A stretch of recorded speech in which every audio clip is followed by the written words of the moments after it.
காங்கிரசின் முன்னாள் கௌரவ பாராளுமன்ற உறுப்பினர், கல்முனை தொகுதியின் பாராளுமன்ற உறுப்பினர், ஸ்ரீலங்கா முஸ்லிம் காங்கிரசின் பிரதி தலைவரில் ஒருவர் கௌரவ சகோதரர் ஹரீஸ் அவர்களை அக்கட்சியில் இருந்து நீக்குவதாக கட்சியின் கௌரவ செயலாளர் நாயகம் அவர்கள் என்று ஒரு கடிதத்தினூடாக வெளிப்படுத்தி இருக்கின்றார். சகோதரர் ஹரீஸ் அவர்கள் நடந்து முடிந்த பாராளுமன்ற தேர்தலில் ஸ்ரீலங்கா முஸ்லிம் காங்கிரசுக்கு எதிராகவும் அக்கட்சியின் தலைமைக்கு எதிராகவும் செயல்பட்டார். அதனால் இந்த கட்சியில் இருந்து நீக்குவதாக கட்சியின் செயலாளர் நாயகம் அவர்கள் கடிதத்தினூடாக தெளிவுபடுத்தியிருக்கின்றார்.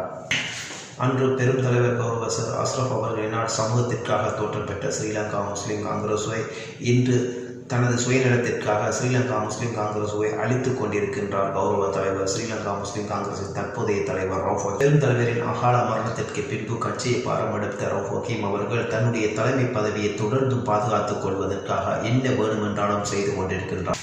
அதற்கு ஒரு நல்ல உதாரணம் நடந்து முடிந்த பாராளுமன்ற தேர்தல். கல்முனை தொகுதியிலே அதிக அளவிலான வாக்குகளை பெற்றிருக்கின்ற கௌரவ சகோதரர் ஹரீஸ் அவர்களை பாராளுமன்ற தேர்தலில் போட்டியிட விடாமல் தடுத்துவிட்டு வாக்குகள் இல்லாதவர்களை போட்டியிடச் செய்து கல்முனை தொகுதியிலே பாராளுமன்ற உறுப்பினர்கள் இல்லாதாக்கியிருக்கின்றார்.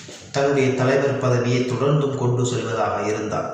கட்சியினுடைய மூத்த உறுப்பினர்கள், ஆரம்பகால மூத்த உறுப்பினர்கள் கட்சிக்குள் இருக்கக்கூடாது என்பதை உணர்ந்திருக்கின்ற கௌரவ ரவுஃப் ஹக்கீம் அவர்களை ஒவ்வொரு காரணங்களை காட்டி ஒவ்வொருவராக கட்சியை விட்டு விலக்கிக் கொண்டிருக்கின்றார்.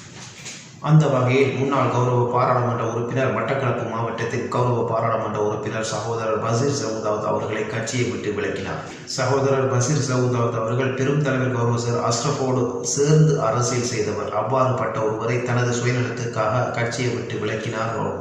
சகோதரர் பஷீர் சவுதாவத் அவர்கள் ஸ்ரீலங்கா முஸ்லிம் காங்கிரசுடன் இணையும் போது அவர் ஒரு பாராளுமன்ற உறுப்பினராகவே இணைந்து கொண்டார். பெரும் தலைவரின் அழைப்பை அவர் தொடர்ந்தும் ஸ்ரீலங்கா முஸ்லிம் காங்கிரசோடு பயணித்தார். தன்னுடைய தலைவர் பதவிக்கு ஆப்பாகிவிடும் என்ற ஒரே ஒரு காரணத்தினால் அவரை விட்டு கட்சியை விட்டு விலக்கிய ரவுஃப் ஹக்கீம் பெரும் தலைவரோடு சேர்ந்து அரசியல் செய்த நிந்தூரைச் சேர்ந்த முன்னாள் பாராளுமன்ற உறுப்பினர், முன்னாள் கட்சியின் செயலாளர் நாயகம் சர் ஹசன் அலி சார் அவர்களையும் கௌரவ ரவுஃப் ஹக்கீம் கட்சியை விட்டு விலக்கினார். ஹசன் அலி சார் தொடர்ந்தும் ஸ்ரீலங்கா முஸ்லிம் காங்கிரஸோடு பயணித்தார். தன்னுடைய தலைவர் பதவிக்கு ஆப்பாகிவிடும் என்ற ஒரே காரணத்தினால் அவரையும் ஸ்ரீலங்கா முஸ்லிம் காங்கிரஸில் விட்டு விலக்கினார் கௌரவர். தற்பொழுது ஸ்ரீலங்கா முஸ்லிம் காங்கிரசின் முன்னாள் கௌரவ பிரதி தலைவர், ஸ்ரீலங்கா முஸ்லிம் காங்கிரசின் முன்னாள் கௌரவ பாராளுமன்ற உறுப்பினர், கல்முனை தொகுதியின் முன்னாள் கௌரவ பாராளுமன்ற உறுப்பினர் சகோதரர் ஹரீஸ் அவர்களையும் ஸ்ரீலங்கா முஸ்லிம் காங்கிரஸை விட்டு விலக்குவதாக அறிவித்திருக்கின்றார்.